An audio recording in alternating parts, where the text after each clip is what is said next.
The next thing we'll go into in this lesson is perimeter and circumference. And the reason those are considered also to be linear measure is because when you're measuring the distance around a figure, whether it's a polygon with straight sides or whether it's a circle, it's a distance. It's feet plus feet plus feet plus feet is still in feet. It's still a linear measure.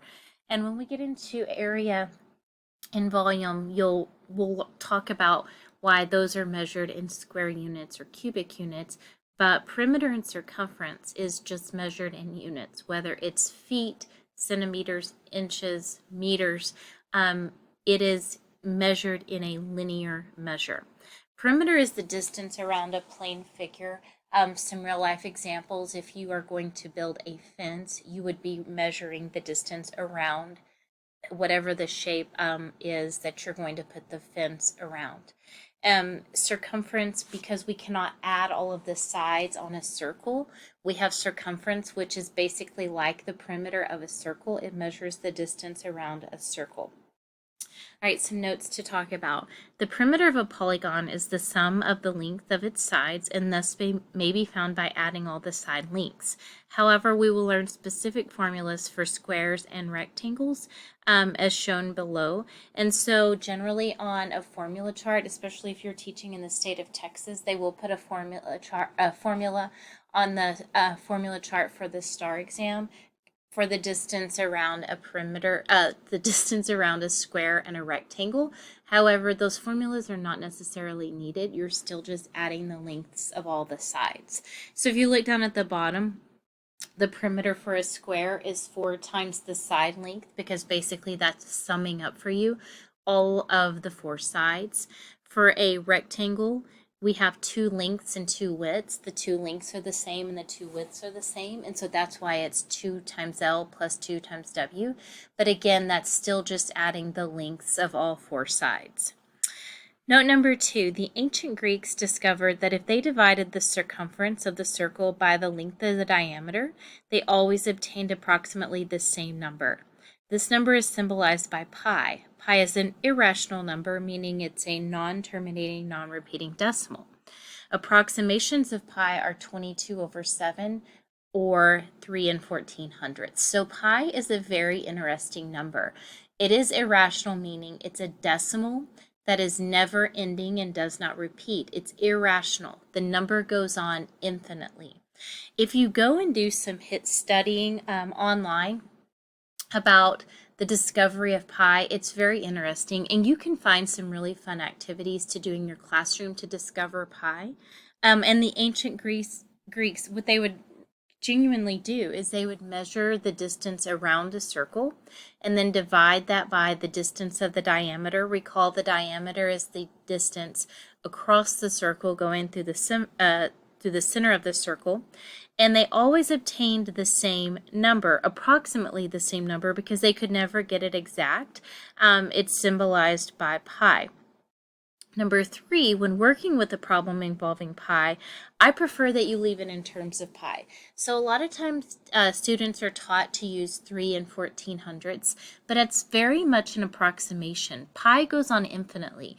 And so if we leave the answer in terms of pi, you're telling me that it is times the number pi, but we don't use 3.14 unless told to do so in the problem, because 3.14, 3 and 1400ths, is definitely an approximation.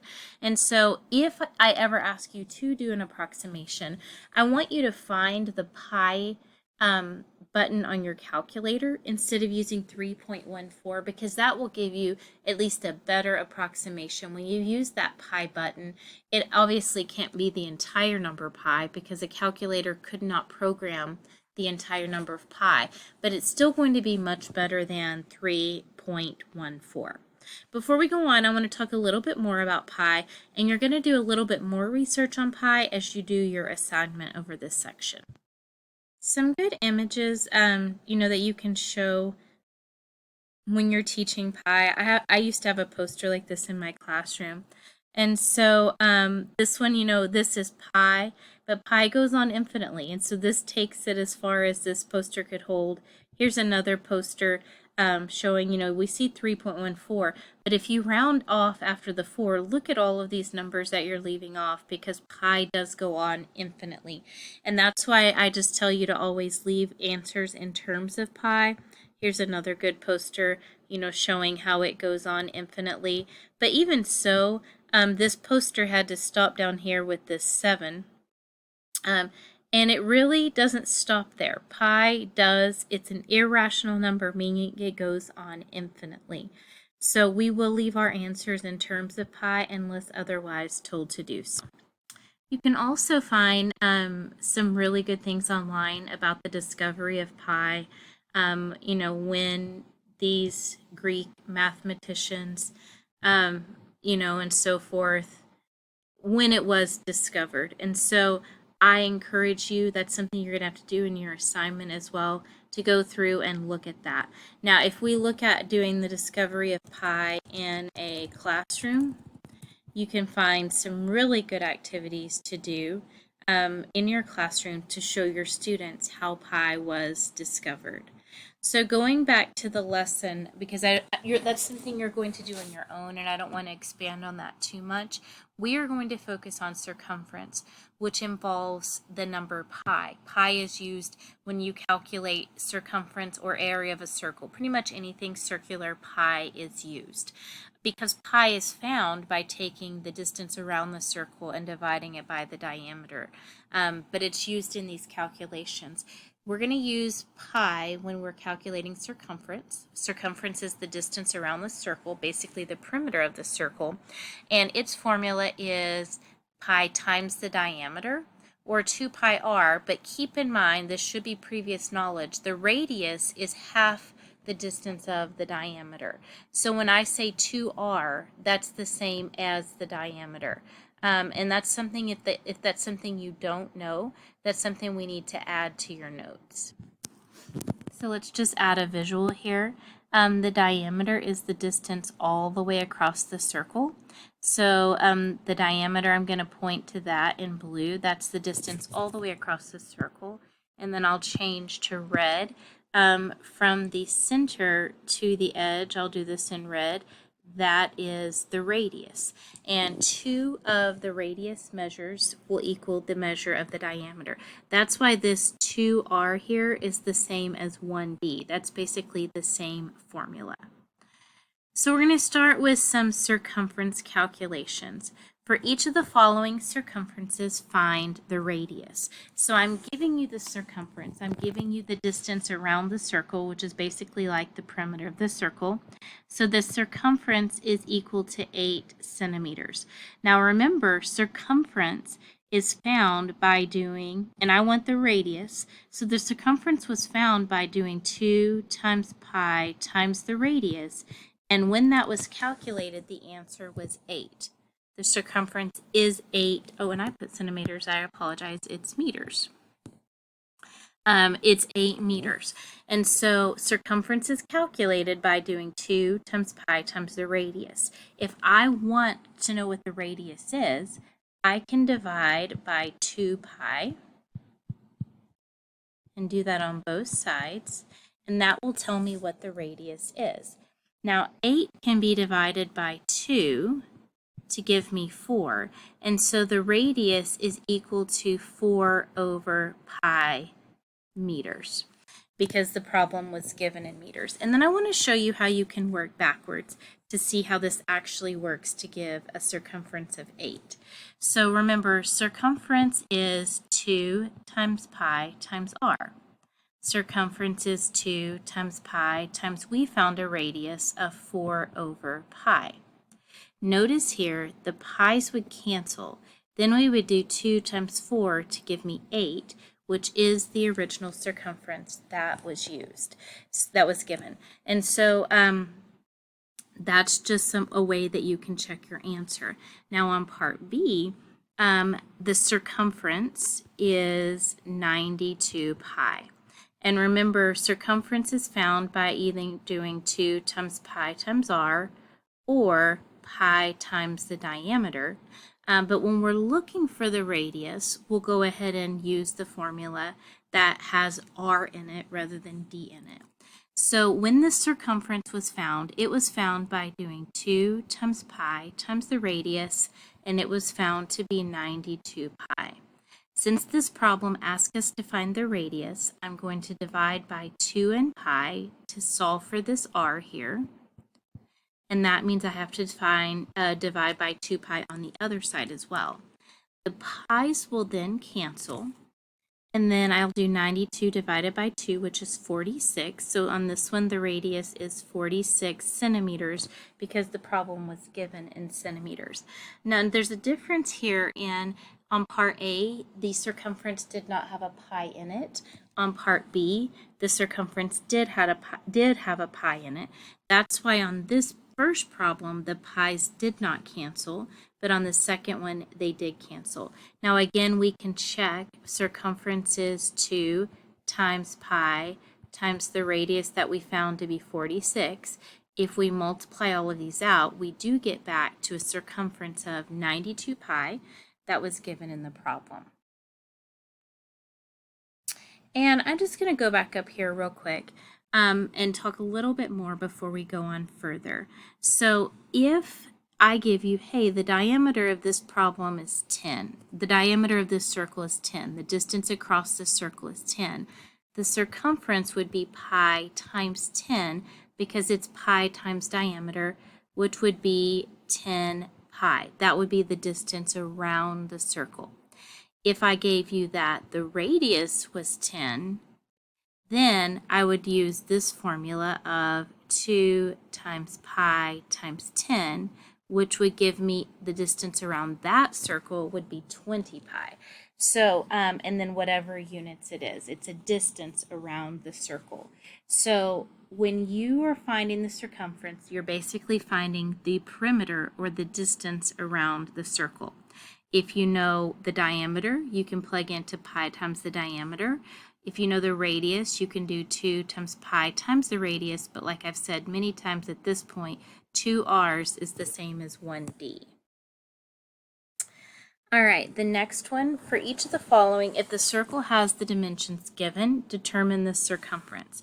So on this one, I'm given that the circumference is 3, which, excuse me, I cannot speak today. The radius is 3. And so you could do a radius of 3 shown on both sides.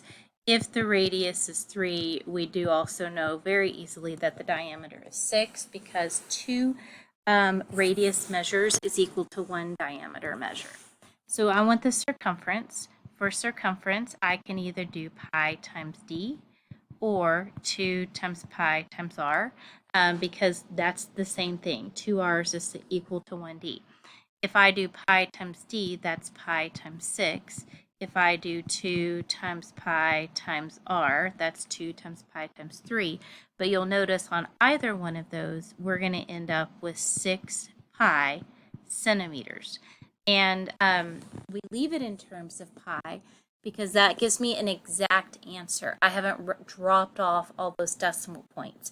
If I ever do want you to do a decimal approximation, I will have you use the pi button in your calculator, but that's not what I want most of the time. I want an exact answer, which here would be 6 pi. All right, on the next one, we're given the diameter. Circumference is pi times the diameter, or 2 times pi times r. Since I'm given the diameter, I'm going to do pi times 6 pi. That's the diameter. And that is a little bit tricky, and I did that on purpose. So all the way across this circle is a diameter of 6 pi. And normally we don't have diameters given in terms of pi, but this one is. That would mean that the radius is 3 pi. But here, if I want to know what this circumference is, I can just do pi times d, which is 6 pi. That gives me a circumference of 6 pi squared centimeters, because pi times another pi would be pi squared. So some of these we're giving you some of them in, like a little higher level of thinking, kind of making you think where the pi's kind of work out strangely, and that's okay. That's just kind of to push you to a higher level to get you ready for your teacher certification test. Okay, we have a couple more problems, and we're going to focus more on perimeter here. Refer to the figure and determine the perimeter of a rectangle with semicircles on two of its sides. And so basically what we want here is the distance, and we'll consider this like a track. So I want the perimeter or the distance all the way around what I'm outlining in red. And my pen doesn't want to mark over there we go. So the red part is what I want the circumference of.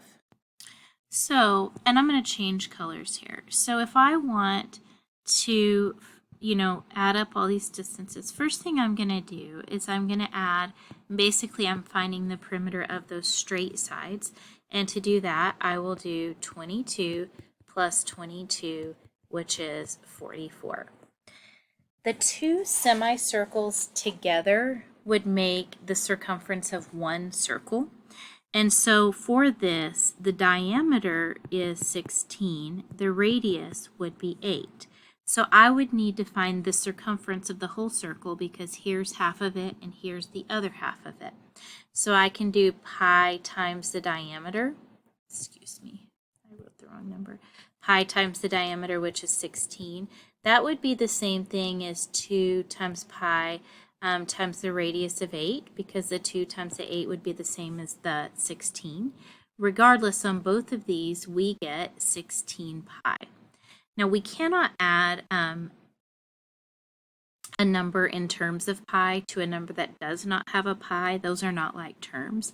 So the answer, or the distance around this entire shape, would be 44 plus 16 pi feet, because we're basically adding feet plus feet plus feet plus feet plus feet. It's going to be how many feet it is. It would be 44 plus 16 pi feet around this figure.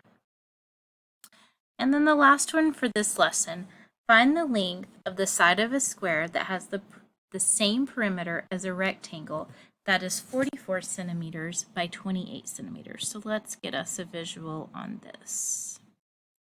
We have a rectangle that is a length of 54 centimeters and a width of 28 centimeters. It's very easy to find the perimeter of this. Yes, we do have a formula that's 2L plus 2Ws. That's the same as adding all four sides, the two lengths and the two widths. So basically we're going to add 54, 54, 28, and 28. And that is going to give us a perimeter on this whole thing of 164. Again, perimeter is just adding all of the sides, and that's 164. Now I want to take that same perimeter, and I'm going to have a square that also has that same perimeter of 164.